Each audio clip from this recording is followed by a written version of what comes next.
जय जय Jinendra. Vardhaman education and research institute में आप सभी का सहर्ष स्वागत करते हैं। स्वाध्याय प्रेमी परम पूज्य संयम प्रीति जी महाराज साहब जी एवं सौ शकुंतला जी चौड़िया, उनके मुखारबिंद से हम तत्वार्थ सूत्र का अध्ययन कर रहे हैं। क्लास नंबर 70 में आप सभी का सहर्ष स्वागत करते हैं। एक साथ मथेन वंदामी, भावपूर्वक मथेन वंदामी, श्रद्धा पूर्वक मथेन वंदामी।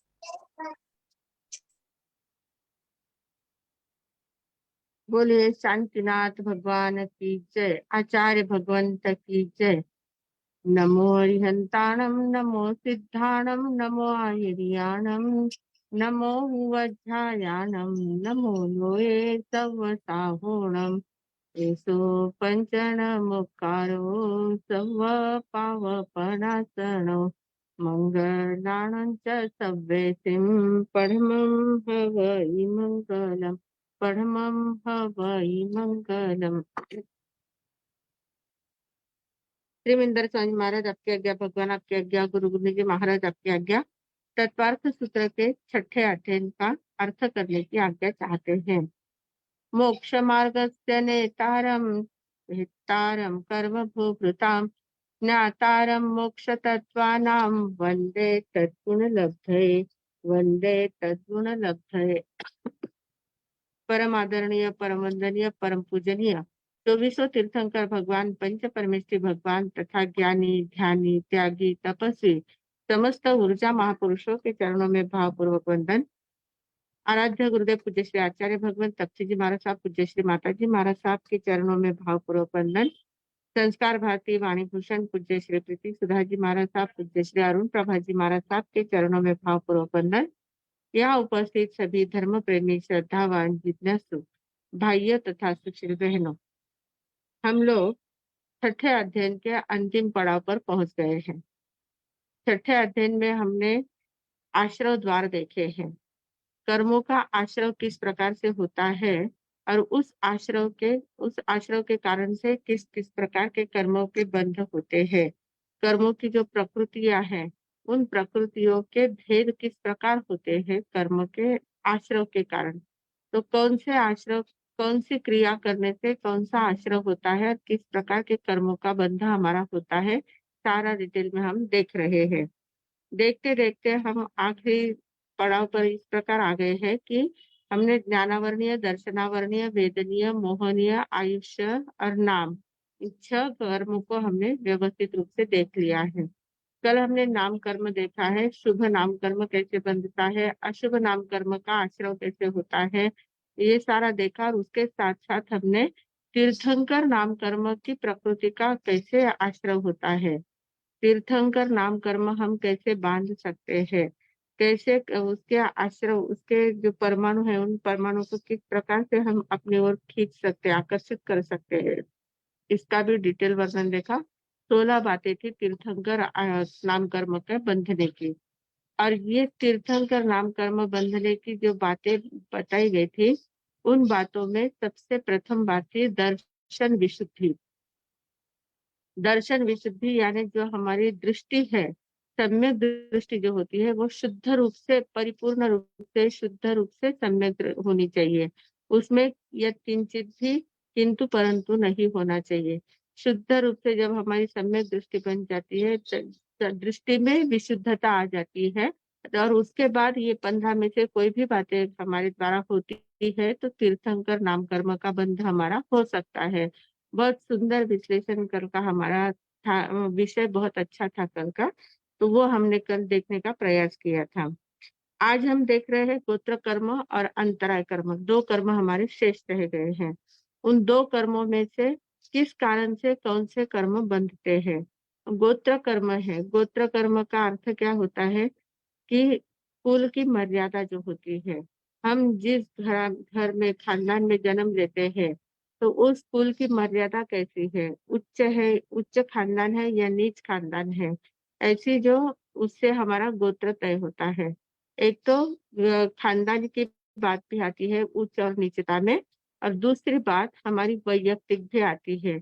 हमारे अंदर बहुत लोग ऐसे होते हैं कि बहुत ऊंची खानदान में जन्म लेते हैं, इतने धर्म ध्यान वाले प्रतिष्ठित घर में जन्म लेते हैं, जिनके बहुत मानने वाले लोग होते हैं, ऐसे घर में जो जन्म लेते हैं, पर उनके घर में जन्म लेने वाला जो पुत्र होता है या पुत्री होती है, ऐसे नीच काम करते हैं, ऐसे अधम काम करते हैं कि उसके कारण से उस घर की प्रतिष्ठा को धक्का लग जाता है, घर की प्रतिष्ठा कम होने लग जाती है, खानदान की प्रतिष्ठा कम होती जाती है। तो इसमें उस व्यक्ति का जिस जिस लड़के या लड़की के कारण से या जिस व्यक्ति के कारण से कुल खानदान में धब्बा लगता है, कलंक लगता है या कोई दोष आ जाता है उनके घर में, तो उसमें उस व्यक्ति का गोत्र कर्म काम करता है। उसकी उच्च गोत्र या नीच गोत्र, उसका नीच गोत्र का उदय उस समय होता है। नीच गोत्र ऐसे हल्के काम करवाता है और निंदनीय काम हमारे द्वारा होते हैं। तो निंदनीय काम करने वाला नीच गोत्र होता है और वंदनीय काम करने वाला उच्च गोत्र होता है। और कोई-कोई ऐसे होते हैं कि एकदम गरीब घर में एकदम नीच कुल खानदान में ऐसे जन्म लेते हैं जिसकी कोई प्रतिष्ठा नहीं, जिनको कोई पूछने वाला नहीं है, एकदम निर्धन है और किसी प्रकार के संस्कार नहीं है घर में। ऐसे कुल खानदान में कोई जन्म लेता है और वो पुत्र वहाँ पर एकाध संत वृत्ति का पुत्र तैयार हो जाता है, संत वृत्ति की पुत्री तैयार हो जाती है और उस कुल खानदान का नाम एकदम उच्च कर देता है। तो उनका वंदनीय काम उनके द्वारा होते हैं, इसलिए उस स्वयं का उच्च गोत्र का उदय होता है। तो जिस व्यक्ति के कारण से हमारे कुल खानदान में प्रतिष्ठा मिलती है, वो उच्च गोत्र का उदय हमारा होता है और हमारे कारण से अगर प्रतिष्ठा हमारी मिट्टी में मिलती हो, तो हमारे नीच गोत्र का उदय है, ऐसा समझना चाहिए। तो ये नीच गोत्र और उच्च गोत्र ये किस प्रकार से बनते हैं, क्यों आते हैं, हमारे पास वो आश्रम क्यों होता है उनका, तो उसके लिए ये आगे का सूत्र बताया है। 24वां सूत्र हमारा है और 24वें सूत्र में कहा है परात्म निंदा प्रशंसे सदसद गुणाच्छादनो भावने च नीचैर्गोत्रस्य परात्मनिंदा प्रशंसे सदसद गुणाच्छादनोद्भावने च नीचैर गोत्रस्य। इस प्रकार ये नीच गोत्र का वर्णन किया है। पहले नीच गोत्र किसके कारण से बंधता है वो बात बता रहे हैं। तो उसमें क्या कहा, पर आत्म निंदा प्रशंसा।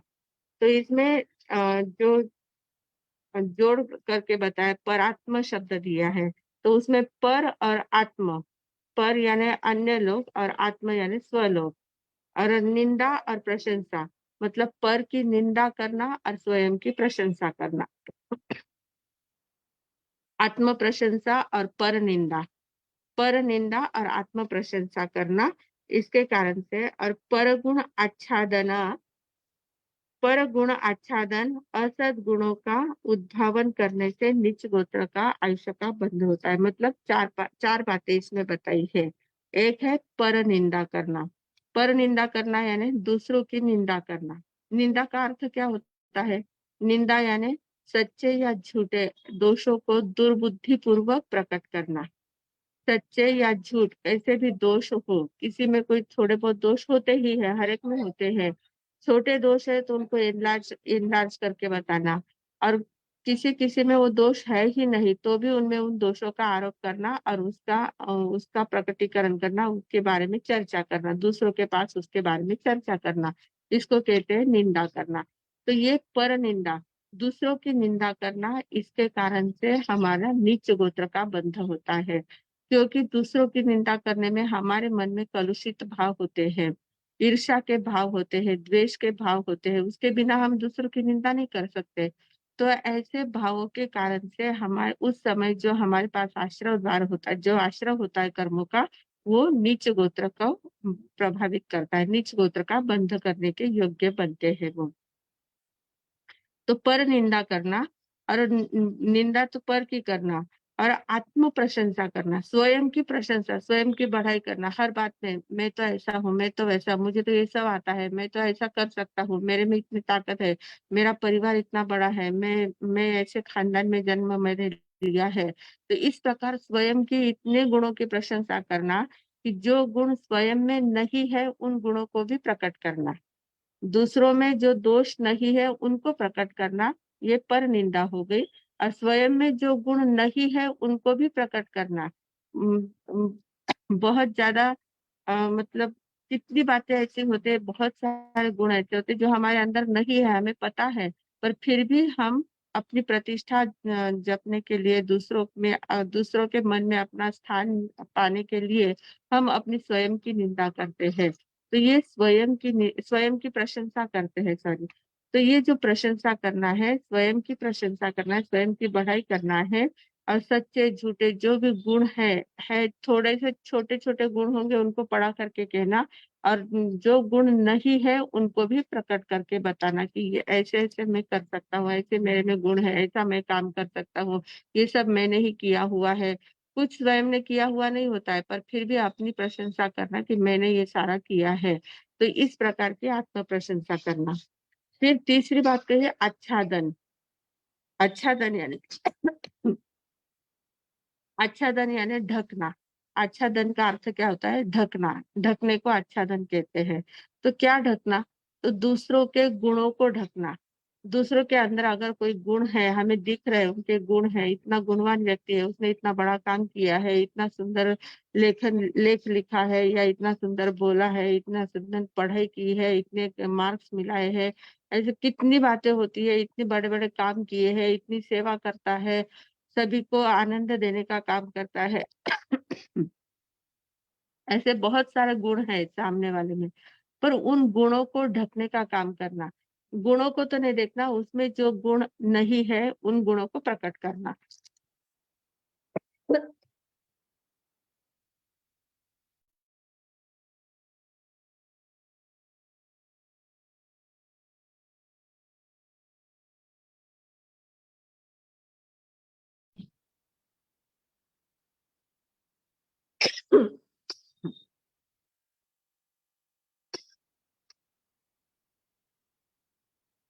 तो अच्छा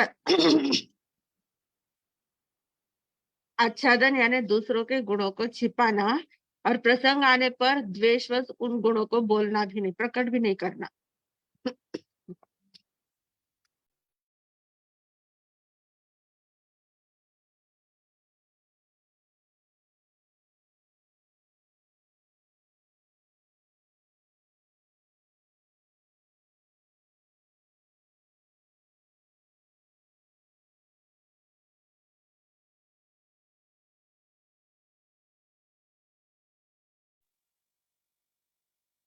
हाँ जी। तो दूसरों के गुणों को ढकने का काम करना उसको आच्छादन कहते हैं। इसके कारण से हमारे नीच गोत्र का बंध होता है। पता है सामने वाले के गुण दिख रहे हैं, फिर भी द्वेष बुद्धि से उन गुणों को ढक देना और उसके दोषों को प्रकट करना, ये नीच गोत्र बंध का कारण बनता है। फिर चौथी बात है उद्भावन। उद्भावन यानी अपने में जो गुण नहीं है उन गुणों को प्रकट करना, उनका प्रदर्शन करना। यानी असद गुण भावेनम। असद गुण जो असत है, जो नहीं है, हमारे अंदर जो गुण नहीं है उनको प्रकट करना, दूसरों के गुण है उनको ढकना। ऐसी वृत्ति वाले बहुत सारे लोग हमारे समाज में होते हैं। और उनकी भावना क्या होती है, वो क्यों ऐसा काम करते हैं? क्योंकि वो स्वयं प्रतिष्ठा पाना चाहते हैं। ये जो गोत्र कर्म का जो बंध होता है, गोत्र कर्म का जो कारण है, आश्रय द्वार जो है, वो हमारे अहंकार, मान कषाय का कारण है। मान कषाय अगर अधिक रहे, मान कषाय हमारी बहुत ज्यादा बढ़ गई है, बहुत ज्यादा अहंकार आ जाता है, तो हमें सामने वाला एकदम तुच्छ नजर आता है, और इसके कारण से हमारा गोत्र कर्म का बंध होता है। तो नीच गोत्र का बंध करने वाले क्या करते हैं? स्वयं की मान कषाय को पोषित करते हैं, मान कषाय का उदय होता है, तो इस कारण से और ज्यादा उस मान कषाय को बढ़ाने के लिए वो प्रयास करते हैं। अंदर में कुछ नहीं है, खोखलापन है, पर फिर भी ऐसा बताना कि मैं ऐसा हूँ, मैं वैसा हूँ, मैं ये कर सकता हूँ, मैं वो कर सकता हूँ। इस प्रकार कह के स्वयं ही अपने अपने मुंह मिट्ठू मियाँ कुछ बोलते हैं, तो ऐसा करके प्रतिष्ठा पाना चाहते हैं, समाज में प्रतिष्ठा पाना चाहते हैं कि लोग मुझे अच्छा कहें। पर हम अगर अपने मुंह से अपनी प्रशंसा करते हैं तो लोग हमें अच्छा कभी नहीं कहते हैं। लोग हमसे दूर चले जाते हैं, दूर रहना पसंद करते हैं। हम जैसे ही लोगों के सामने आने का प्रयास करते हैं तो लोग बोलते हैं कि अरे बाप रे, अब इसका सुनना पड़ेगा हमें, इसके अपनी डींगे हाँकना शुरू हो जाएगा। और वो एक बार शुरू हो गया तो फिर किसी को बोलने भी नहीं देता। इस प्रकार हमारी इमेज बनती जाती है और उसके कारण से हम और ज्यादा निंदनीय हो जाते हैं। पर लोग हमें सामने कुछ नहीं बोलते हैं, उस समय सुनते हैं पर हमसे दूर रहने का प्रयास करते हैं। तो ये नीच गोत्र बंध का कारण बनता है। तो इस प्रकार नीच गोत्र का ये 4 बातें बताई है। पर निंदा करना, आत्म प्रशंसा करना, दूसरों के गुणों को आच्छादित करना और स्वयं के असद गुणों को, जो गुण स्वयं में नहीं है, उनको प्रकट करने का प्रयास करना। तो ये सभी बातें नीच गोत्र का बंध करवाती है। फिर उसके आगे 25वां सूत्र है, तद विपर्ययो नीचैर्वृत्त्यनुच्छेको चोत्तरस्य। है ना, इसमें कहा है कि तद विपर्ययो, ये जो ऊपर बातें बताई है, 4 बातें जो ऊपर बताई है, उससे विपरीत वृत्ति वाला जो होता है, जो नीच गोत्र के लिए जो बातें बताई है, उससे विपरीत वृत्ति वाला जो होता है, और अनुत्सेको, अनुत्सक अनुत्सक जो होता है, वो उच्च गोत्र का बंध करता है। उच्च गोत्र का बंध होता है जो, जिसके कारण से स्वयं के कुल खानदान की प्रतिष्ठा बढ़ती है। वो जहां भी जाता है वहां प्रतिष्ठा बढ़ाने का काम करता है। किसी संस्था में काम करता है तो संस्था की प्रतिष्ठा बढ़ाता है। किसी फैक्ट्री में, किसी दुकान में, कहीं पर भी, जो भी बिजनेस में कहीं पर भी जाए, उसकी प्रतिष्ठा बढ़ती जाती है। और वो अपने साथ समाज की भी प्रतिष्ठा बढ़ाता है। समाज में काम करता है तो समाज की प्रतिष्ठा बढ़ती है, घर में काम करता है तो घर की प्रतिष्ठा बढ़ाता है। जहां भी जाता है अपनी प्रतिष्ठा के साथ अपने साथ वाले वातावरण की भी प्रतिष्ठा वो बढ़ाता जाता है। तो उसको उच्च गोत्र वाले कहते हैं। तो उसमें क्या बातें होती है, वो क्या करता है, उससे विपरीत होता है। नीच गोत्र वाले से विपरीत उच्च गोत्र वाले का होता है। वो आत्म निंदा करता है, स्वयं की निंदा करता है। स्वयं में कौन कौन से दोष है, उन दोषों का अवलोकन करता है, उन दोषों को देखने का प्रयास करते हैं।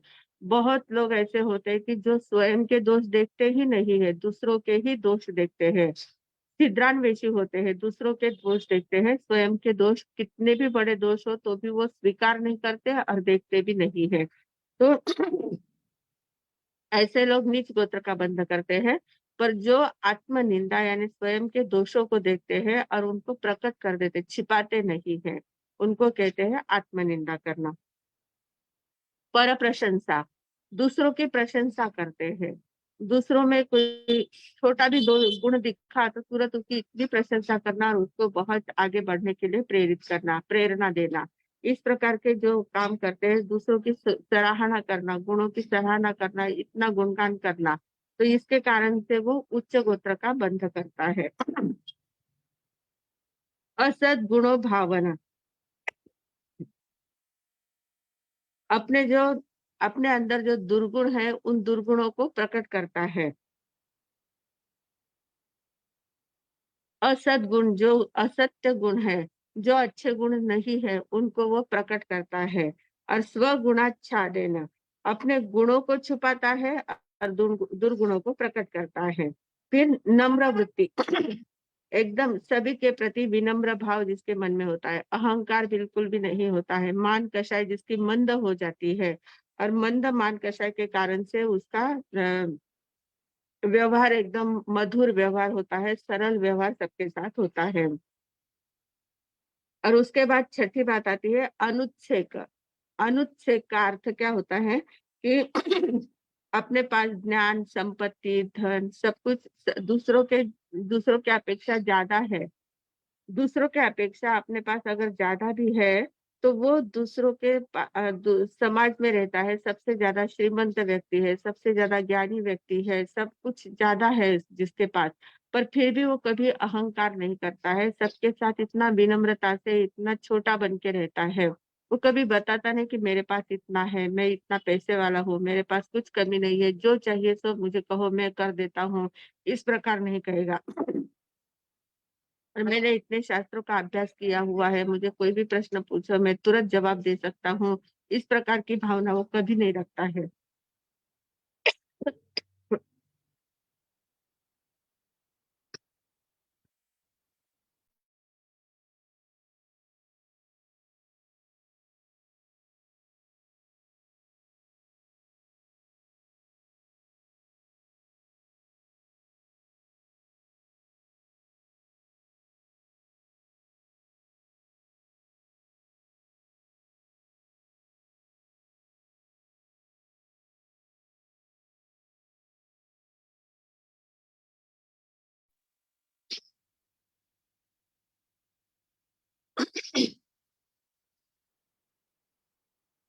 तो इस प्रकार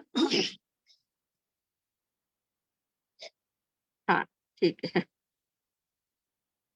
नहीं, थोड़ी-सी खाँसी बीच में आ जाती है कभी-कभी और एकदम से वो आने के बाद रुकती नहीं जल्दी। हो गया अब ठीक है। तो गोत्र कर्म का जो बंध होता है, वो बंध इस प्रकार हमारी मान कषाय की अधिकता रही तो नीच गोत्र का बंध होता है और मान कषाय की कमी रही, मान कषाय मंद हो गई तो उच्च गोत्र का बंध होता है। इस प्रकार गोत्र कर्म के हमने 2 सूत्र देखे। अब आखिरी सूत्र हमारा है। छठे अध्ययन का आखिरी सूत्र है जिसका अभी हमारा उदय चल रहा है। छठा छठा जो आखिरी जो सूत्र है वो अंतराय कर्म का है।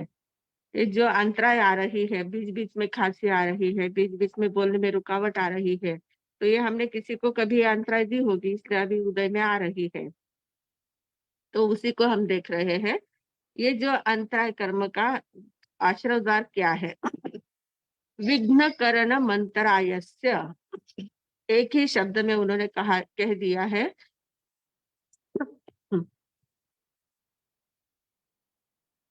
विघ्न करण मंतरायस्य मतलब विघ्न करना अंतराय कर्म का आश्रय द्वार है। विघ्न करना, किसी भी बात में विघ्न डालना।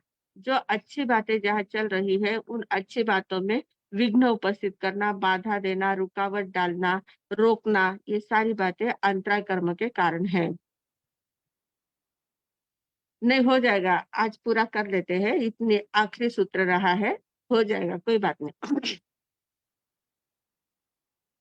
तो अंतराय कर्म जो है, उसमें 5 बातें आती हैं। दानांतराय, लाभांतराय, भोगांतराय, उपभोगांतराय, वीर्यांतराय ऐसे 5 बातें उसमें आती है।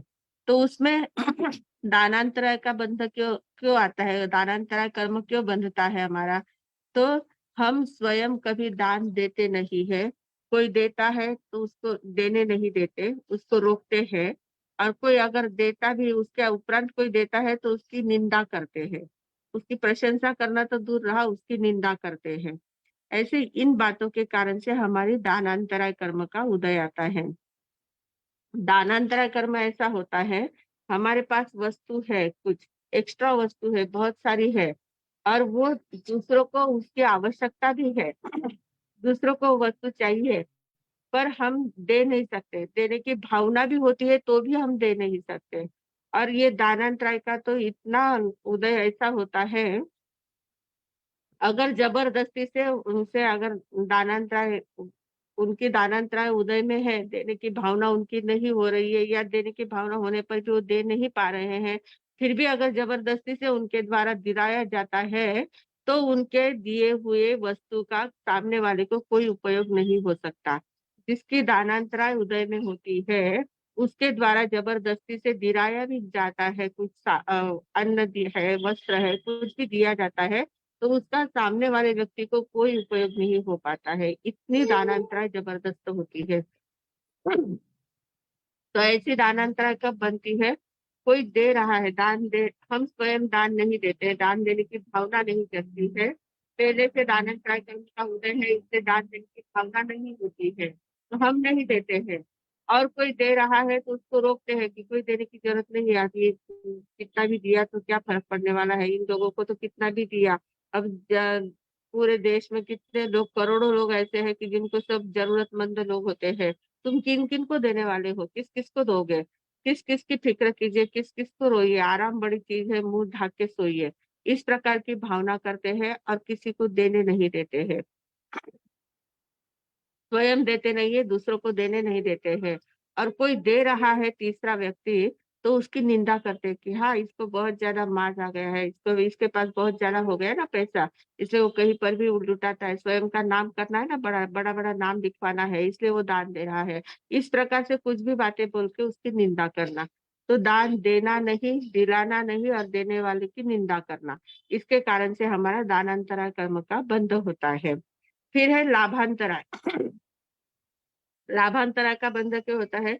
किसी को कोई लाभ हो रहा है, किसी को कोई वस्तु मिल रही है, कहीं से कोई किसी को दे रहा है, तो बीच में ही जाना और उसमें रुकावट कर लेना। अरे ये वस्तु लेने में कोई फायदा नहीं है, कोई दे रहा है तो ये अच्छी नहीं है, ये मत लो, उनके पास से ये वस्तु लेने की कोई जरूरत नहीं है तुम्हें। ये आज एक वस्तु देंगे और तुमसे इतना काम करवा के लेंगे या तुमको ऐसा, तुम्हें ऐसा अपमानित करेंगे, उनसे दब कर रहना पड़ेगा। इस प्रकार कुछ भी बातें बोलकर उसको, जो लेने वाला ले रहा है, देने वाला दे रहा है, लेने वाले को रोक देना। लेने वाले को रोकना ये लाभांतरा है, देने वाले को रोकना रोकना ये दानांतरा है। तो इस प्रकार ये लाभ, दूसरों को लेते हुए रोक दिया है, तो स्वयं को भी कभी मिलता नहीं है, स्वयं की भी लाभांतराएं हर समय उदय में आ जाती है। फिर वो क्या होता है कि लोग, बहुत लोग ऐसे आकर कहते हैं, मानो साहब हम लोग बिजनेस कर रहे हैं, इतना सब कुछ जम के आता है, इतना हम डील करते हैं, इतना अच्छा सौदा हमारा हो रहा है, और सब कुछ होता है, और अंतिम समय में पता नहीं क्या हो जाता है, वो सारा डिसमिस हो जाता है, सब फिसल जाता है, और हमें जो इतना लाभ होने वाला था, इतना मुनाफा होने वाला था, वो सारा हमारा चला जाता है। तो ये जब परिस्थिति आती है, तब ध्यान में लेना कि हमारी लाभांतराय का उदय है। हमने किसी को पहले लाभ लेने में रोका होगा, किसी के लाभ में हमने अंतरा डाली है, इसलिए हमारा लाभांतराय का उदय आया है। तो ऐसे लाभांतराय कर्म हमारे उदय में आते रहते हैं। फिर है भोगांतराय। भोगांतराय का अर्थ क्या होता है? एक बार में जो उपयोग में लिया जाता है, खाना है, पीना है, जो भी वस्तु एक बार उपयोग में आती है, वापस दूसरी दोबारा जो वस्तु उपयोग में नहीं आती है, उसको भोग कहते हैं।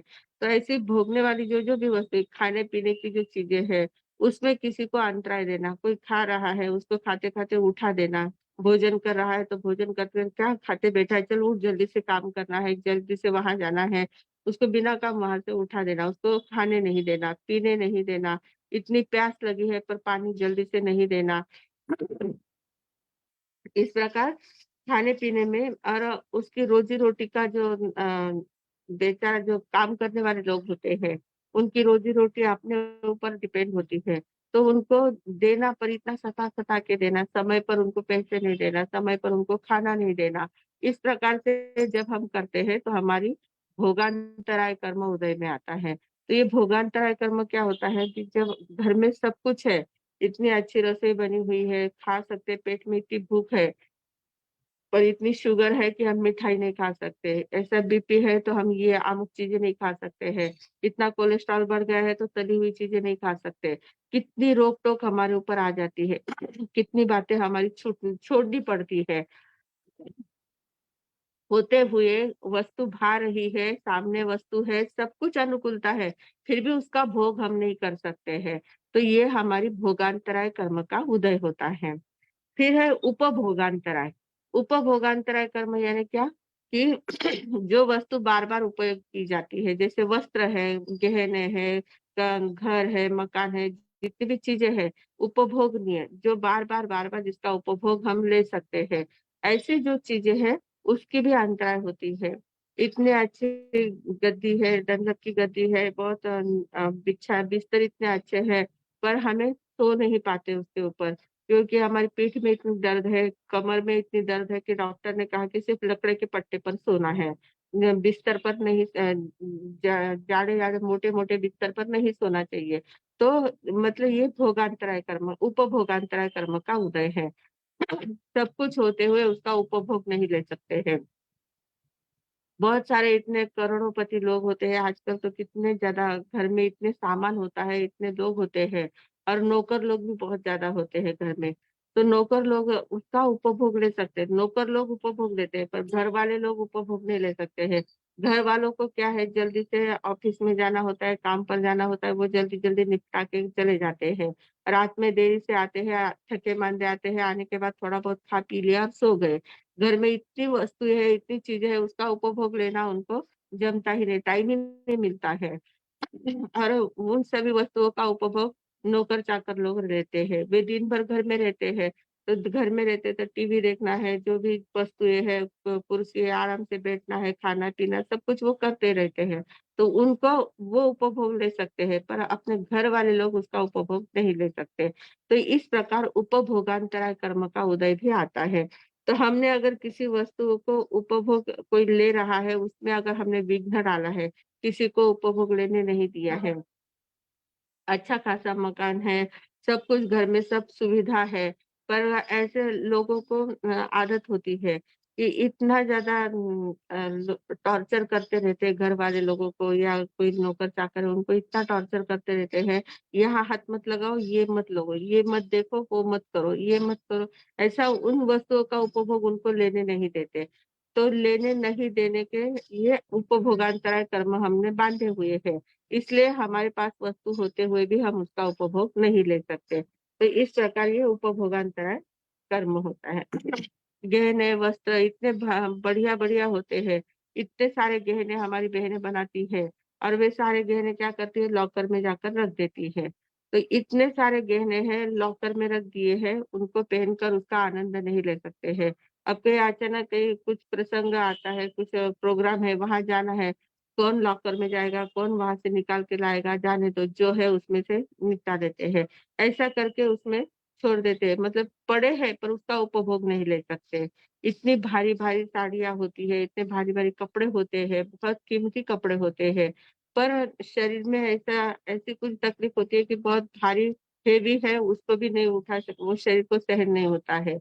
या बहुत ज़्यादा जरी का मतलब जरतारी वगैरह होते हैं, तो वो भी सहन नहीं होता है, कोई कहीं चुभता है, कहीं कुछ होता है, वो भी नहीं चलता है। हेवी ज़्यादा होता है, वो नहीं पहन सकते हैं। तो इस प्रकार सब कुछ होते हुए उसका उपभोग नहीं ले सकते। ये उपभोगांतराय कर्म है। और सबसे बड़ा जो कर्म है अंतराय कर्म वो है वीर्यांतराय। वीर्यांतराय वीर्य यानी क्या हमारा पुरुषार्थ। वीर्य का अर्थ होता है शक्ति, पुरुषार्थ जो होता है उसका अंतराय आना। हमारे पास शक्ति होते हुए हमने परोपकार के काम नहीं किए। शक्ति है हमारे पास, सब कुछ है। शारीरिक बल है, मानसिक बल है, आर्थिक बल है, सब कुछ है। पर फिर भी हम दूसरों को परोपकार के काम कुछ भी नहीं करते हैं, दूसरों को मदद नहीं करते हैं, आलस में पड़े रहते हैं या उसकी उपेक्षा करते हैं। धर्म क्रिया करनी है या ध्यान धारणा करनी है, तो उसमें हम प्रमाद करते रहते हैं, उसमें आलस्य करते हैं कि जाने दो अभी कोई टाइम नहीं है, अब देखेंगे बाद में करेंगे। ऐसा करके उसको टालते जाते हैं। जब प्रसंग आता है उस समय उस क्रिया को नहीं करते हैं, तो इसके कारण से हमारे वीर्यांतराय कर्म का बंध होता है। फिर शरीर में ताकत होते हुए भी हम तपश्चर्या नहीं करते हैं। तपश्चर्या हम स्वयं भी नहीं करते हैं, दूसरों को भी नहीं करने देते हैं। और दूसरा अगर कोई तपश्चर्या कर रहा है, तो हम उसका उत्साह कम कर देते हैं। क्या इतनी तपश्चर्या करते, क्या भूखे मरने की कोई ज़रूरत है क्या? कोई भूखे मरने की ज़रूरत नहीं, बिल्कुल भी नहीं करना है तपश्चर्या। हम करने नहीं देते, उसमें अंतराय डालते हैं। तो दूसरों को अंतराय डालते हैं, तो हम भी जब भी हमारी इच्छा हो तपश्चर्या करने, तो हम भी नहीं कर पाते फिर। तो वो अंतराय कर्म उदय में आता है। फिर कोई किसी की विनय वैयावृत्ति कर रहा है, साधु-साध्वी की विनय सेवा कर रहा है या कोई धार्मिक कार्य कर रहा है, तो उसमें उसको रोकना। स्वयं नहीं करना और दूसरों को रोकने का काम करना। और जो करता है उसको उसकी निंदा करना, उसको कहना कि हाँ, ये देखो कितना आगे-आगे करता है।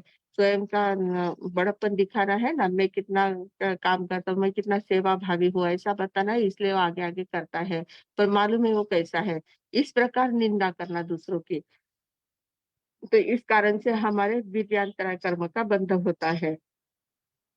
फिर कोई अगर समाज सेवा वगैरह करते हैं, अच्छे उत्साह से काम करते हैं, तो उसको कहना हाँ, कर लो, कितनी भी समाज सेवा की ना तो आखिर तुम्हें अपयश ही मिलने वाला है। आखिर तुम्हें कोई तुम्हें यश देने वाला नहीं है। कितना भी किया तो आखिर तुम्हारी निंदा ही होने वाली है। इस प्रकार करके उसको हतोत्साही बना देना। जो उत्साह से काम करता है उसको हतोत्साही कर देना, उसके उत्साह पर ब्रेक लगा देना। तो इसके कारण से क्या होता है, उसका उत्साह हमने रोक दिया है, उसका पुरुषार्थ रोक दिया है, तो हमारा भी उत्साह पुरुषार्थ रुक जाता है। हमारी भी वीर्य अंतराय कर्म का उदय ऐसा होता है। तो इस उदय के कारण से दूसरों के उत्साह को ठंडा करने से हमारा उत्साह ठंडा हो जाता है। दूसरों की शक्ति को हम रोक देते हैं, तो हमारी शक्ति रुक जाती है और इसके कारण से विद्यांतराय कर्म का उदय आता है। तो विद्यांतराय कर्म ऐसा उदय में आता है कि हम कितनी बार सोचते हैं, बहुत बार सोचते हैं कि हमें धर्म ध्यान करना है, सामयिक करना है, प्रतिक्रमण करना है या ध्यान करना है। ध्यान के लिए बैठते हैं, इतनी उत्साह के साथ बैठते हैं, पर बैठने के बाद इतनी नींद आने लग जाती है कि हम बैठ ही नहीं पाते, या इतने कमर में दर्द है, पैरों में दर्द होता है कि हम बैठ ही नहीं पाते हैं, या मन ही नहीं लगता है, ध्यान करने में मन नहीं लगता है। कुछ इतने विचार शुरू हो जाते हैं, इतने विचार शुरू हो जाते हैं कि ध्यान करने की भावना जागती ही नहीं है। तुरंत आंखें खोल देते हैं, ध्यान तोड़ देते हैं। तो ये वीर्यांतराय कर्म का उदय है हमारा।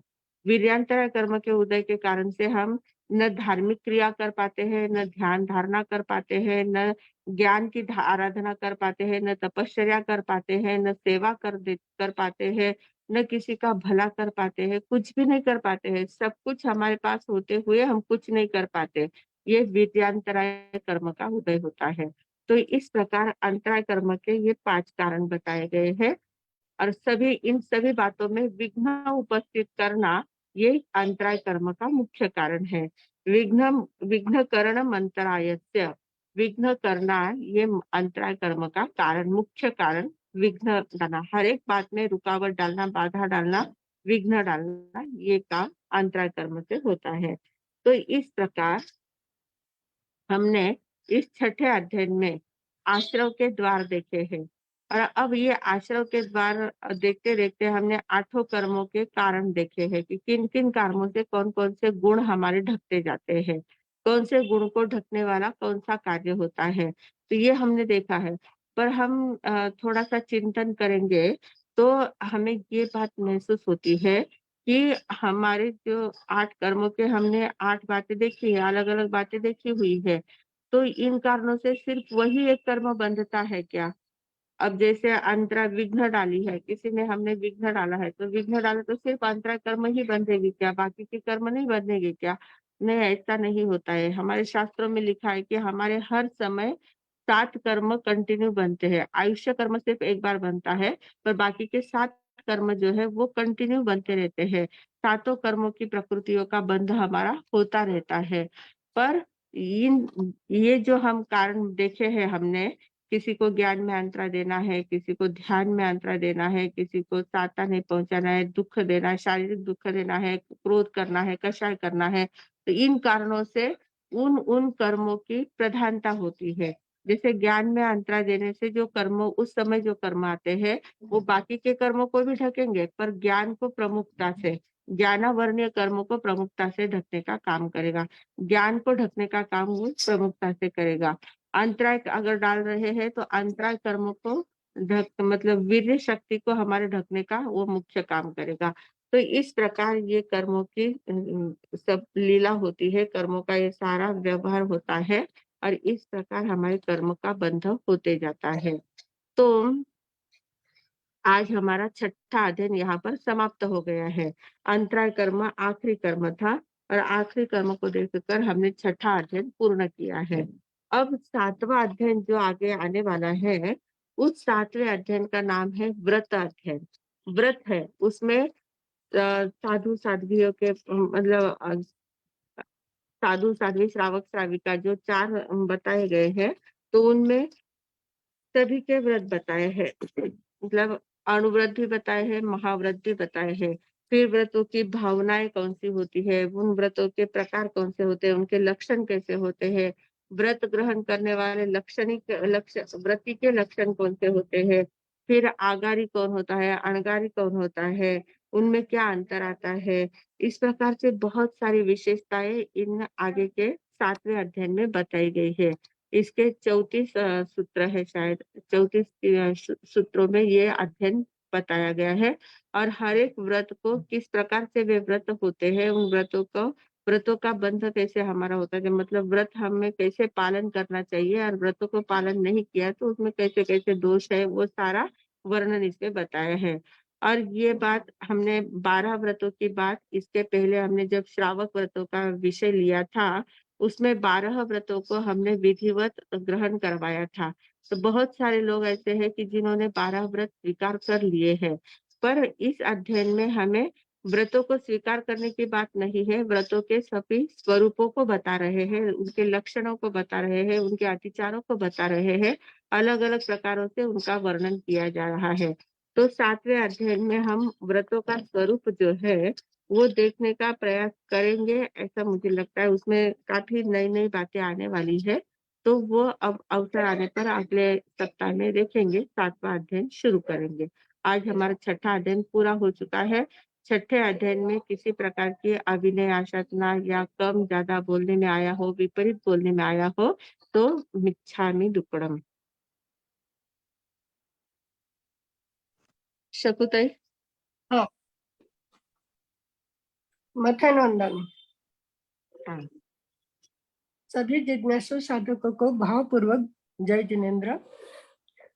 कर्म श्रृंखला पर हमारा लगातार कई क्लास हो चुके हैं। सारी कर्म सिद्धांत के बारे में हमने सुना कि किस कर्म के किसके कारण से कौन से कर्म का बंध होता है। तो बहुत सारा डिटेल में सूक्ष्म बातें देखी हमने, और हमारे दैनंदिन जीवन में इस कारण से कई घटना हमारे द्वारा हो जाती है। जाने अनजाने में भी ऐसे कुछ कर्म हम बांध लेते हैं और उस समय पता नहीं लगता, लेकिन अभी ये सारा सुनने के बाद मन में विचार आ रहा है कि अंतराय हमने किस किस को किस तरह से दी है। नीच गोत्र का कर्म का बंधक क्यों होता है, उच्च कर्म का बंधक किस तरह से होता है, ये सारी बातें हमारे सबने बहुत डिटेल से हमें सुनाई है। अभी नीच गोत्र के लिए उन्होंने बताया है कि पर निंदा करना से क्या होता है। हमेशा बहुत सारे लोगों को आदत होती है कि किसी की अच्छी बात है उसको क्या करना है, झूठा एक ढकना है और उसके दुर्गुणों को प्रकट करना है।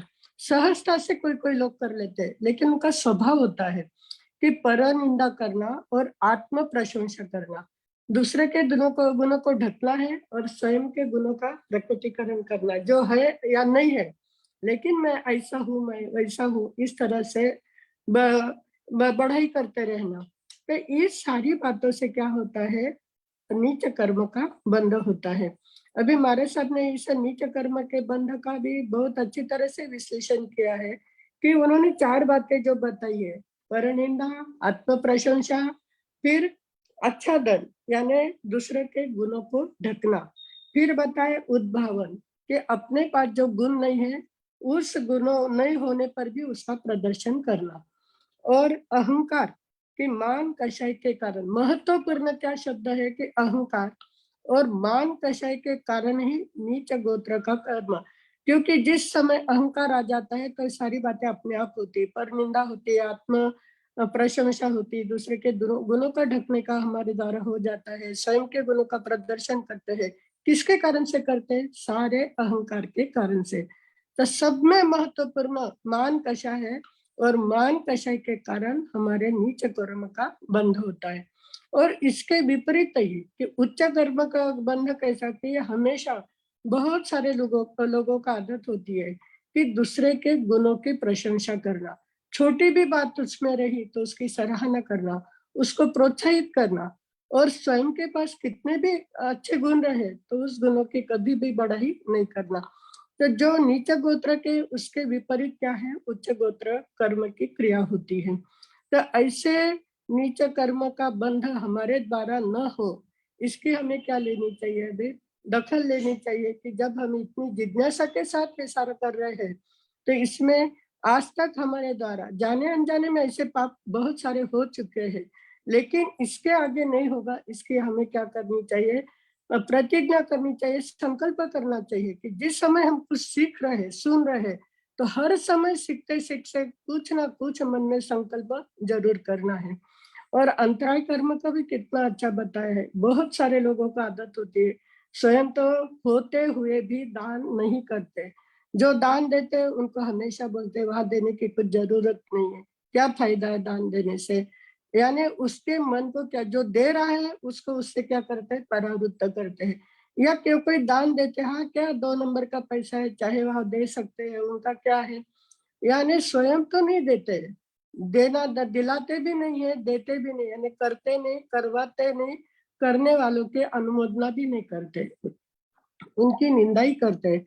तो हम देखते हैं कि किस तरह से जीवन में अंतराय कर्म हमेशा उपस्थित हो जाते हैं। यानी किसी के कार्य में बाधा डालना, यह क्या है, अंतराय कर्म का कार्य होता है। अभी लाभांतराय, भोगांतराय, जब देखते हैं कि बीपी है, शुगर है, सारा कुछ होने के बाद भी खा नहीं सकते, सारा सामने वैभव पड़ा हुआ है, फिर भी उसका भोग उपभोग, तबीयत की अस्वस्थता के यानी शारीरिक स्वास्थ्य के कारण हम उसका उपभोग भी नहीं ले सकते। यानी भोगांतराय, यानी एक बार जो खाया जाता है उसको खाना पीना यानी भोगांतराय। उपभोगांतराय यानी क्या, कि जो चीजें बार बार उपयोग में लाते हैं उसको उपभोगांतराय कहते हैं। और सब में महत्वपूर्ण है वीर्यांतराय, कि होते शारीरिक, मानसिक, आर्थिक सारा बल होने के बाद भी पुरुषार्थ नहीं करते। कि तप में तो पुरुषार्थ होता ही नहीं, कि तप करने का नाम आया कि कुछ ना कुछ बहाने निकाल कर हम क्या हो जाते हैं, पीछे हट जाते हैं। कि इतना शारीरिक बल होते हुए भी किसी में पुरुषार्थ नहीं करते, सारी सुविधा होते हुए भी कभी ध्यान साधना करने का प्रयास नहीं करते, धार्मिक क्रिया में आगे बढ़ने का प्रयास नहीं करते, तप में नहीं, सारी बातों में जो अच्छी बातें हमारे द्वारा हो सकती है वो नहीं कर पाते। तो एक क्या हो गया, सारा वीर्यांतराय, पहले भाव में ऐसा करके आए हैं, अभी उसका उदय में आ रहा है, उदय में आने के बाद अभी पहले तो जो कर्म बांधे उसको तो भोगना है, लेकिन भोगते भोगते अगर आप पुरुषार्थ करते हो तो वो कर्म के हमारी क्या हो जाती है, निर्जरा हो जाती है। तो ये सारा कर्म सिद्धांत सीखने के बाद छोटी छोटी बातों का जो हमारे दैनंदिन जीवन में किस तरह से ये बातें हमारे द्वारा घटती है, इसका विवेचन हमने बहुत अच्छी तरह से सुना है। और सुनने के बाद सभी ने मन में प्रतिज्ञा करनी है कि मेरे द्वारा ऐसे कर्मों का बंधन न हो। इसके लिए मुझे क्या रहना, हमेशा अप्रमत्त अवस्था में रहना है। कि जानते अजानते जो कर्म हो गए हैं लेकिन इसके आगे नहीं होगा, तो हमारे जीवन में सही में परिवर्तन आया है।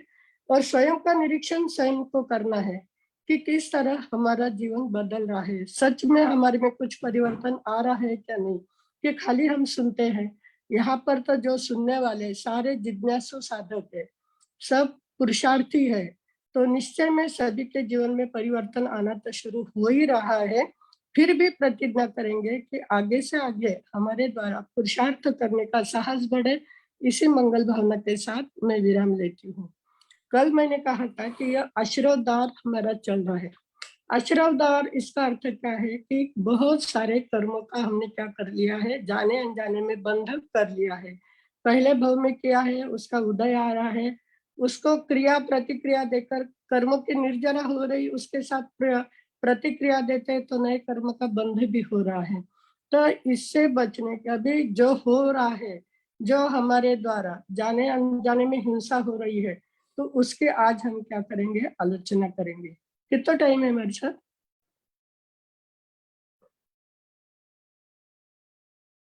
टाइम हो चुका है, क्या करना है? अजून टाइम है, 10 मिनिट है टाइम। 10 मिनट। अभी पहले तो सभी को क्या है कि उठते ही पहले क्या है हमारे मन में, जब हम सुबह उठते हैं तो मन में तो पहले 18 पाप के नाल खोल देते हैं कि बस नींद में ही सोचते हैं कि अभी समय हो गया है, दूध वाला आएगा, बच्चों के टिफिन का जो भी कुछ करना है उस समय करना है। लेकिन पहले से ही क्रिया मन में शुरू हो जाती है। तो पहले की बात हम ये रखेंगे कि उठते ही पहले 24 तीर्थंकर को वंदना नमस्कार करना है। फिर सिद्ध भगवान के हमारे पर अनंत उपकार है कि एक हम निगोद अवस्था में थे, एक जीव सिद्ध बनता है तब हम निगोद से बढ़कर एकेंद्रिय में आते, तब हमारी जीवन यात्रा शुरू हो जाती है। तो 24 तीर्थंकरों को वंदना करने के बाद सिद्ध भगवान अरहंत भगवान को वंदना करनी है। उसके बाद महाविद्य क्षेत्र में विचरण करने वाले गणधर जी या भरत क्षेत्र में, ऐरावत क्षेत्र में, मध्यलोक में विचरने वाले, श्री उपाध्याय अधोलोक में विचरण करने वाले सभी आचार्य जी महाराज, सभी उपाध्याय जी महाराज को मेरा वंदन नमस्कार हो। फिर उसके बाद जो हमारे गुरु गुरु जी है कि जिससे हमने कुछ सीखा है, जो हमने गुरु गुरु जी बनाई भी है, और जिन जिन साधु संतों से या किसी से हम सीख रहे, ऐसे सभी गुरु गुरु जी को वंदना करनी है। और उसके बाद भरत क्षेत्र में, ऐरावत क्षेत्र में, महाविद्य क्षेत्र में, मध्यलोक में, अधोलोक में विचरण करने वाले जो पंच महाव्रतधारी साधु संत है, जो ध्यान साधना कर रहे, तप साधना कर रहे, मौन साधना करने, सभी को अत्यंत भावपूर्वक वंदन नमस्कार करना है। तो शुरुआत हमारी वंदन से होनी चाहिए। वंदन से हमारे सामने एक बार व्याख्यान में भी कहा हुआ था और बहुत सारे शास्त्रों में, आगमों में भी आता है कि विनय से मनुष्य का क्या होता है कि आप में जो पावर आती है विनय से, आपके शब्द में क्या आता है, आपके शब्द आदेय बनते हैं। विनम्रता से आपके शब्द आदेय बनते हैं और विनम्रता से हर जगह पर मनुष्य, जब विनम्रता आती है तो अपने आप अपने अपने द्वारा शुभ कार्य शुरू हो जाते हैं। तो पहली बात तो उठते ही, अभी आपको कितना समय है क्या है, लेकिन कम से कम सभी के नामोद्धार करके सभी को भावपूर्वक वंदना नमस्कार करनी है। उसके बाद मैंने आपको बताया था कि जिस क्षेत्र में हम रहते हैं, हम बोलते हैं हमारा घर है, हमारा बंगला है, आपका कुछ नहीं है, एक दिन यहाँ सब छोड़ के जाना है। तो पृथ्वी माते शक्रेंद्र जी महाराज आपकी आज्ञा से इस धरती पर चलती हूँ, फिरती हूँ, उठती हूँ, बैठती हूँ, खाती हूँ, पीती हूँ, सोती हूँ, हर क्षेत्र के लिए आपकी आज्ञा है। उसके बाद महत्वपूर्ण जो आता है कि हमारे द्वारा प्रतिक्षण 6 काय जीवों की हिंसा होती है कि हे स्थावर जीव, 6 काय कौन से है? पृथ्वी काय, अप काय, तेव काय, वायु काय, वनस्पति काय और त्रस काय। हम श्वास लेते हैं, पानी पीते हैं, खाते हैं, पीते हैं, सोचते हैं कि कुछ नहीं करना है, पूर्णतः अहिंसक बनना है, लेकिन नहीं बन पाते क्योंकि स्थावर जीवों की विराधना के बगैर हमारा जीवन चलता ही नहीं है। लेकिन हमारे द्वारा जो पाप हो रहा है उसका हमें क्या करना चाहिए? एक तो सारे जीवों से हमें खमत खामना करना है। तो हे स्थावर जीवों, आपकी विराधना करना यह मेरा उद्देश्य नहीं है, आपके साथ मेरा कोई वैध भाव नहीं है, फिर भी आपकी सहायता बिना मेरी कोई क्रिया हो नहीं सकती। जाने अनजाने में आज दिन तक जिन अनंत अनंत जीवों की विराधना मेरे द्वारा हो चुकी है, उसके लिए मिच्छामि दुक्कडम, मिच्छामि दुक्कडम। सभी जीवों से अत्यंत भावपूर्वक मैं खमत कामना करती हूँ।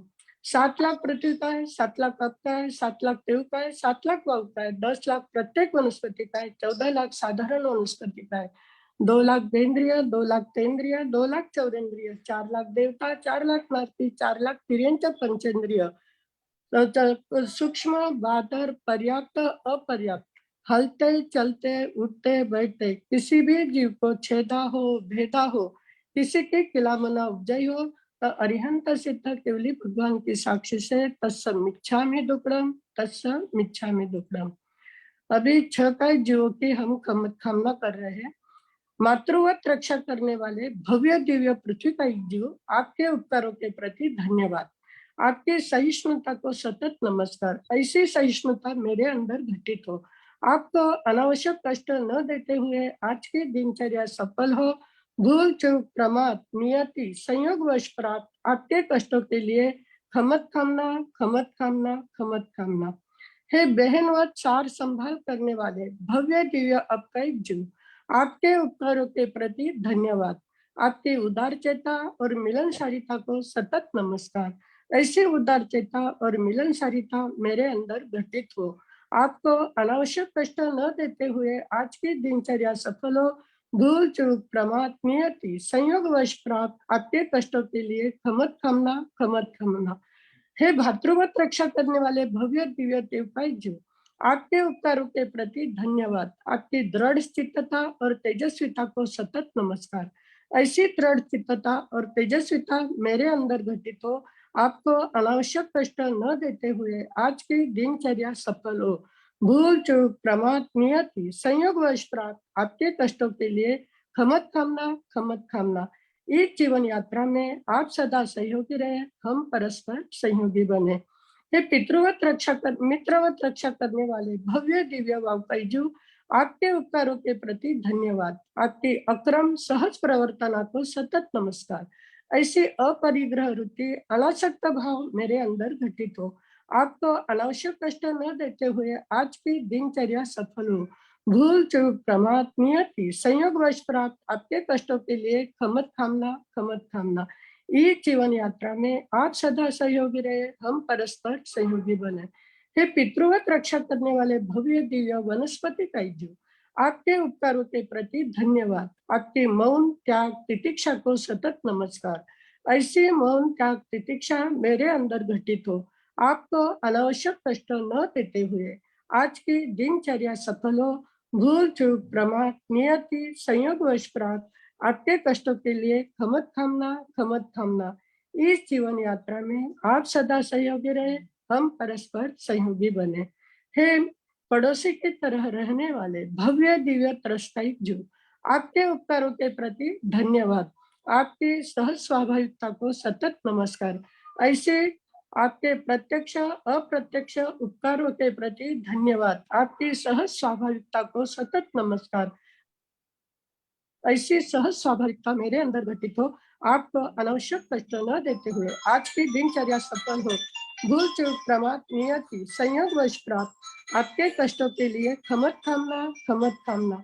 इस जीवन यात्रा में आप सदा सहयोगी रहे, हम परस्पर सहयोगी बने। कल्याणमस्तु। बचपन से लेकर आज दिन तक जिन जिन लोगों ने मेरे पर उपकार किए हैं, उन सारे उपकारियों के उपकारों को धन्यवाद।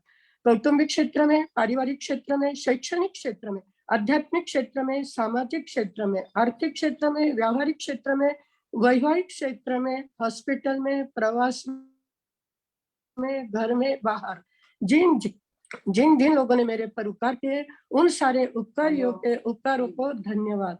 कभी राग द्वेष के कारण, गलतफहमी के कारण ऐसे उपकार करने वाले उपकारियों को मैंने भुला दिया हो, उनके बारे में उनकी निंदा गणना की हो, उनके बारे में अशुभ चिंतन किया हो, उनके साथ अशुभ वर्तन किया हो, उनकी बढ़ोतरी देखकर ईर्ष्या के भाव जागृत हुए हैं, उनके प्रति तिरस्कार की भावना अगर मन में जागी हो, तो अरिहंत सिद्धक केवली भगवान की साक्षी से, स्वयं के आत्मा की साक्षी से तत्सम इच्छामि दुक्कडम, तत्सम इच्छामि दुक्कडम। सभी उपकारियों से हाथ जोड़कर, मान उठकर, काया संकट कर बारंबार खमत कामना करते हैं, बारंबार खमत कामना करते हैं।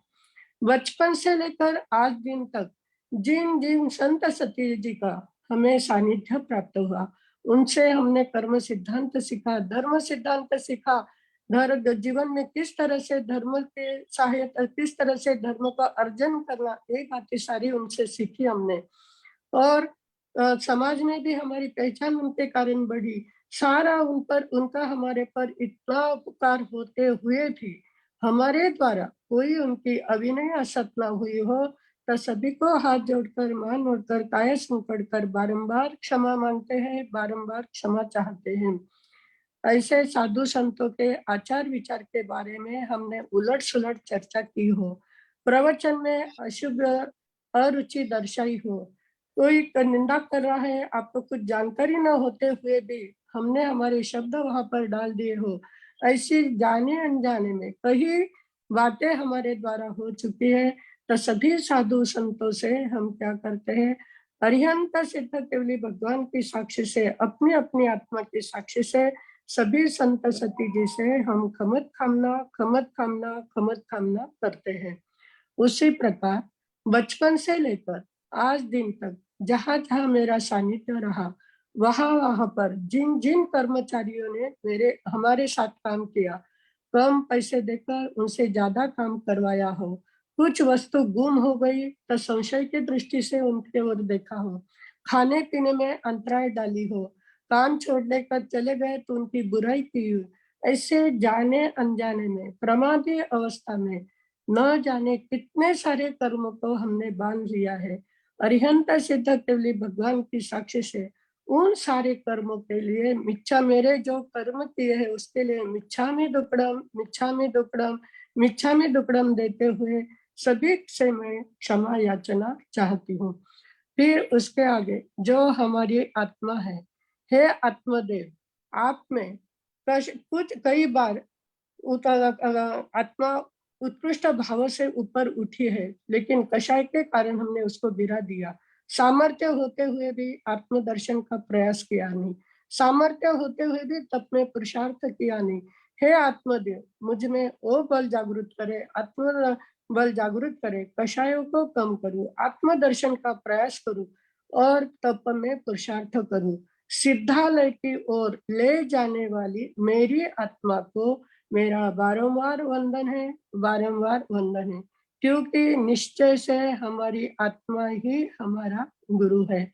ऐसे सभी जीवों से जगत के सर्व जीवों के साथ मेरा मैत्री भाव है, किसी के साथ मेरा वैर भाव नहीं। सर्व जीवों मेरे अपराध क्षमा करे, क्षमा करो, क्षमा करो।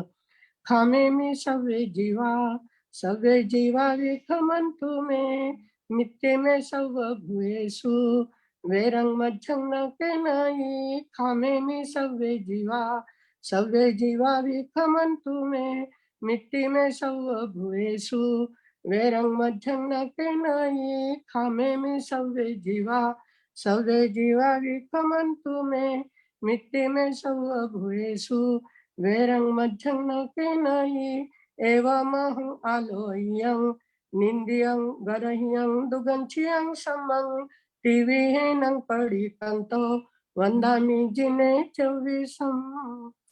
सभी को बहुत बहुत धन्यवाद। जो हमारे द्वारा कुछ पाप दोष लगे हैं उसकी हमने आलोचना की है। आज टाइम हो चुका है, नहीं तो भव की आलोचना करानी है और अंतिम समय कैसे भाव रखना है इस पर भी एक आध बार बोलने का प्रयास करूंगी। अगले जब भी समय मिलेगा तब हम जरूर ये करेंगे। मत्थेन वंदनी मरसा। धन्यवाद। बहुत सुंदर आलोचना करवाई है। शीतल ब्रह्मेचा सभी को बहुत बहुत पसंद आई ही होगी। शकुंतला की ये विशेषता होती है तो 2 घंटे तक भी ये विषय चला सकती है प्रत्याख्यान का, आलोचना का, और 10 मिनट में भी पूरा कर सकती है। बहुत अंतकरण से, वो अपने मन से ही उसने सब कुछ निकाला हुआ है ये। हाँ जी। महेश भैया है क्या? हाँ हमारा सब जी। हाँ, वो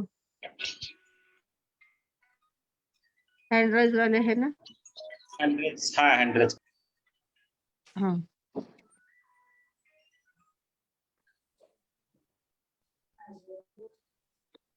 मतेन मंदानी महाराज साहब साथा।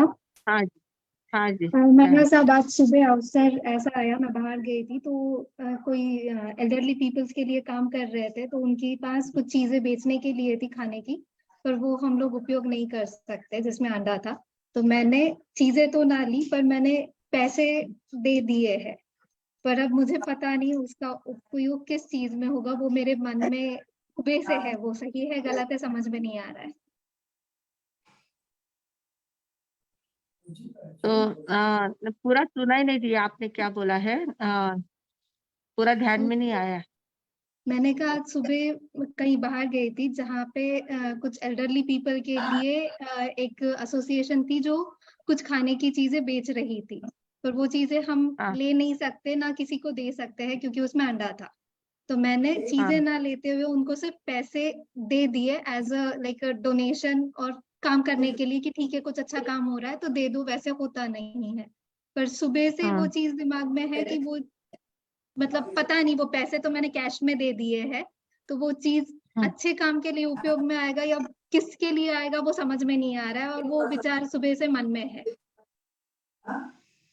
हमने अपने हाथ से एक बार दे दिया है ना, हमने अपनी शुद्ध भावना के साथ दिया है। हमारी भावना तो उसके लिए अच्छी थी, तो हमने अच्छी भावना से दे दिया। अब आगे वाले आगे का उनका कर्म है, उन्होंने किस बात में उन पैसों का उपयोग किया है, कैसे क्या किया है, वो उनका प्रॉब्लम है। हमें उसमें हमने दे दिया, छोड़ दिया, उसरे कर देना। हमने अच्छे भावना से दिया है कि अच्छे लोगों की सेवा हो, इसलिए हमने दे रहे हैं। और वो लोग अच्छी संस्था चला रहे हैं, इसलिए उनको हेल्प कर रहे हैं। तो दे के हमने छोड़ देना है, आगे की चिंता हमें करने की कोई जरूरत नहीं है। जिस समय हमने दे दिया है उस समय हमारी अंतराय टूट गई है। अंतराय टूटी इसलिए हमें देने की भावना हो गई है, तो वो दे दिया तो दे दिया। ऐसा बहुत ज्यादा चिकित्सा करने बैठेंगे तो फिर हम किसी को कुछ दे ही नहीं पाएंगे और कुछ कर भी नहीं पाएंगे। इतना हम देख नहीं पाते आगे वाला व्यक्ति कैसा करता है, क्या करता है। ठीक है ना, वो उसके कर्म उसके साथ है, हमने अपनी ओर से दे दिया है, तो ये ठीक है, क्योंकि अच्छा एक है। आपका एक पहले अपनी जब कर्म प्रकृति की बात हुई थी तब उसमें थोड़ा विचारण हुआ था कि उसका अंतिम उपयोग क्या होता है, उस पे भी मतलब कर्म निर्जर और वो चीजें होती है, तो इसलिए ये सवाल होता पूछा है, क्योंकि पर दे तो हमें दिया। बराबर है, बराबर है। बहुत बार क्या हो जाता है, देना मतलब किसी को भी नहीं देना होता है। अब जैसे कोई खेल तमाशा हो रहा है, वहां को दिया है, बात नहीं। जो हमें दिखता है कि जहाँ दुरुपयोग हो रहा है वहां तो नहीं देना है, पर अच्छा काम कर रहे हैं ना, तो अच्छा काम कर रहे हैं, हमें दिख रहा है उनका काम अच्छा चल रहा है, उनको हम डायरेक्ट नहीं मदद कर सकते तो एटलीस्ट पैसे लेकर उसको हेल्प कर सकते हैं। तो उस भावना से जब हम देते हैं, अच्छी भावना से अगर हम देते हैं, तो वो हमारा निर्जरा का कारण है, मतलब शुभ कर्म बंद होते हैं। पर अगर हमने देखा है कि वह अच्छा काम नहीं हो रहा है, फिर भी वहां उनको अगर देते हैं, तो फिर वो हमारा अशुभ कर्म का कारण हो सकता है। उनको हम प्रोत्साहित करते हैं। बहुत बार ऐसे बेगर्स लोग होते हैं जो इतना कम पैसे इकट्ठा करते हैं और पैसे उनको मिलते हैं तो कोई शराब पीने चले जाते हैं, कोई गलत काम करने लग जाते हैं। तो ऐसे बेगर्स लोगों को देखना, उनकी हालत कैसी है, क्या है, उनको देख कर ही पैसे देना, या ज्यादातर उन लोगों को खाने की चीजें ही देना जिसके कारण से उसका दुरुपयोग वो खा सके पेट भर में। इस प्रकार दान देते समय भी हमें थोड़ा सा देखना चाहिए, पर बहुत ज्यादा चिंतन नहीं करना, बहुत ज्यादा उसमें नहीं। हमें ध्यान में आया कि ये अच्छा स्थान है, यहाँ दिया तो फायदा है तो दे देना है, और फिर देने के बाद में उसके ऊपर चिंतन नहीं करना है। छोड़ दिया, दे दिया सो दे दिया, नहीं, वो तो दूसरे उसे हॉस्पिटल कर दे। गई थी, दे दिया, मतलब वो अप्रोच हुआ, कुछ मन में था नहीं पर आ गया, दे दिया, खत्म हो गया। पर मैंने कहा पूछ लूं कि ये हाँ, चीज क्या होती है, मतलब इसका आगे हम लोगों ने सोचना चाहिए नहीं चाहिए।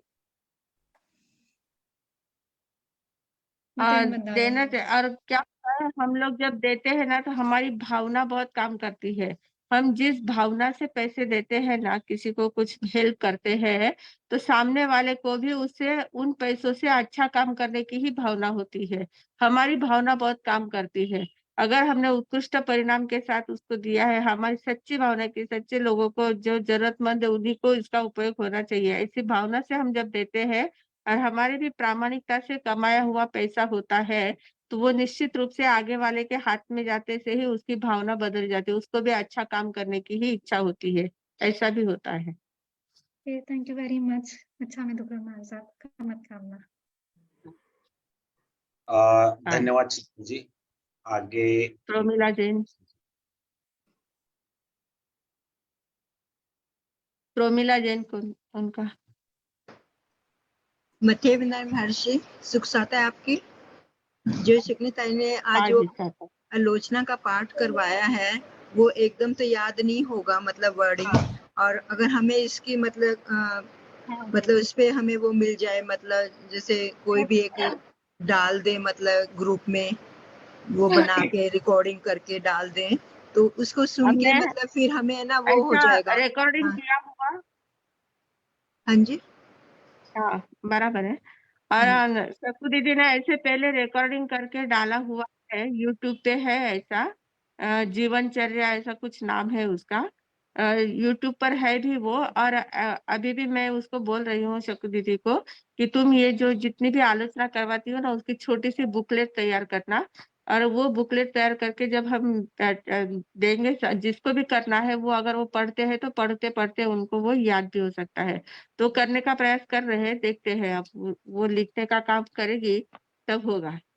नहीं और जैसे अभी काफी बोला लिखा भी है उन्होंने। जैसे और अभी बोला था जैसे बोला हाँ था अभी, अगर इसकी रिकॉर्डिंग हमें मिल जाए हाँ तो मतलब ये इतने ही मतलब पार्ट की मिल जाए, हाँ, जैसे रिकॉर्डिंग तो आलोचना की। मिलेगी ना। हाँ, रिकॉर्डिंग तो यूट्यूब पर आ जाएगी। ये हाँ, ग्रुप ये में डाल रिकॉर्डिंग देंगे तो। यूट्यूब पर आ करें जाएगी इसकी। हमारे नहीं करेंगे जो नहीं भी क्लासेस करेंगे। होते हैं ना, नहीं, वो तो जो भी क्लास की तो क्लासेस होते हैं होती वो है। सारे रिकॉर्ड हो रहे हैं और वो यूट्यूब पे आते हैं। नहीं, अगर हाँ, इसकी आलोचना की ग्रुप में डाल देना, उसमें जैसे उतना स्पेशल निकाल के ग्रुप में डाल दें तो ज्यादा अच्छा रहेगा, कि चलेगा। ग्रुप से निकाल के इजी रहेगा। यूट्यूब खोलने में थोड़ा सा वो रहती है दिक्कत, मतलब हाँ, निकल नहीं पाता, हो नहीं पाता मेरे से। तो आज बहुत चलेगा। अच्छा लगा था कि ये लगा था कि अपने हाँ जी। मतलब बहुत सारी मतलब वो थी कि जैसे हाँ कि मेरे ऊपर ही आ रहा है सारा कुछ, तो अपनी ही आलोचना कर रही थी। पर यह है कि ऐसे तो होगी नहीं, जब तक हम नहीं पढ़ेंगे, नहीं अब खुद करेंगे तो एक बार सुनने से इतना नहीं होगा। फिर भी कोशिश यही रहेगी कि बहुत अच्छा लगा था, तो मतलब बराबर। इसकी रिकॉर्डिंग चाहिए मतलब मेरे को। तो हाँ हाँ बहुत बहुत धन्यवाद आप सबका, बहुत बहुत हाँ, अच्छे से करवा उतना रहे स्पेशल हैं। उसने जितना बोला हुआ है ना, उतना हाँ जी, रिकॉर्डिंग अलग अलग रिकॉर्डिंग करके डालने का कहेंगे, देखेंगे। हाँ हाँ जी, जी। ग्रुप में आ हाँ, जाएगा ना तो बहुत अच्छा रहेगा। धन्यवाद। आपको बहुत बहुत शुक्रिया, मुझे बहुत बहुत हाँ धन्यवाद, हाँ आभार आभार। सुष्मिता जी का भी, आपका भी बहुत बहुत आभार ताई जी, बहुत बहुत हाँ अच्छे से आपने वो करवाई है आलोचना। हाँ जी। और भी आप जो बता रहे थे कि भी आगे भी और करवाने के लिए भाव रख रहे हैं, तो वो भी हमें करवा दीजिए और रिकॉर्डिंग करके डाल देंगे तो और भी अच्छा रहेगा। एक थैंक हाँ बार जी। हाँ प्रत्यक्ष जी। कर लेंगे भव की आलोचना कि सबको सभी के द्वारा, अपने अपने द्वारा, आपको भी मन से मैं बोलूंगी उस समय कि आप बोलो ऐसा। तो भव की आलोचना करने के बाद और यू। अंतिम समय कैसे भाव रखने हैं उसके बारे में भी बोलकर फिर रिकॉर्डिंग कर कर आपको भेजेंगे। ठीक है, थैंक यू, बहुत बहुत धन्यवाद आपका, बहुत बहुत आभार। हाँ जी। एक अब मुझे लगता है टाइम बहुत हो गया है। पचकार ले लेते हैं पहले। ओम शांती शांती जी जी शांती महाराज। उगेसुरे नवकारशी पोरशी देर पोरशी आपाप्रधारणाप्रमाणे उपयुक्त पचकान अस्नम पानम खायमम सायमम अनर्थना भोगनम सहस्रागारणम सव समाहि वत्यागारणम ओसिरे ओसिरे ओसिरे का प्रयास अगर किसी का है तो हाथ जोड़ ले। ओम शांति शांति शांति उगेसुरे ब्यासनारा दोटक उपरांत दिवसना तीन रातना 24 पचखान अनर्थना भोगनम सहस्रागारणम सव समाहि वत्यागारणम ओसिरे ओसिरे ओसिरे। कल का एकासना। ओम शांति शांति शांति उगेसुरे एकासनारा एकटक उपरांत दिवसना 3 रातना 24 पचखान अनर्थना भोगनम सहस्रागारणम सव समाहि वत्यागारणम ओसिरे ओसिरे ओसिरे। और 2 हैंड रेज है किसके पर, क्या पूछना है क्या आपको, कौन है? तो एक प्रमिला जी का ही है, उनका हो नहीं, गया हो है। गया। शकुन जी को मैंने किया था पर शकुन जैन। कुछ बात नहीं किया उन्होंने, समय हो अच्छा। गया इसलिए। हाँ जी, मंगल पाठ। साहब भी पूछो। ओ हाँ शकुन, हाँ बोलो। नहीं, ऐसे वो आपने वेरियंस राय के लिए बोला ना साहब, तो कितनी बार जैसे जैसे भाव होते हैं अपन को तपस्या करनी, पर घर वालों को लगता है, और फिर वो ऐसे तो अंतराय नहीं देना चाहते, पर लगता है कि जैसे ऊपरा ऊपरी कभी तप होता है, हाँ, तो फिर क्या कैसे उस टाइम डिसाइड करना कि करना कि नहीं करना?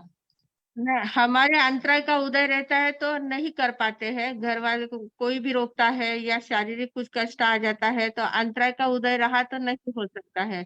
पर अंतराय का उदय टूट गया है, अंतराय टूट जाती है तो अपने बराबर हो जाती है।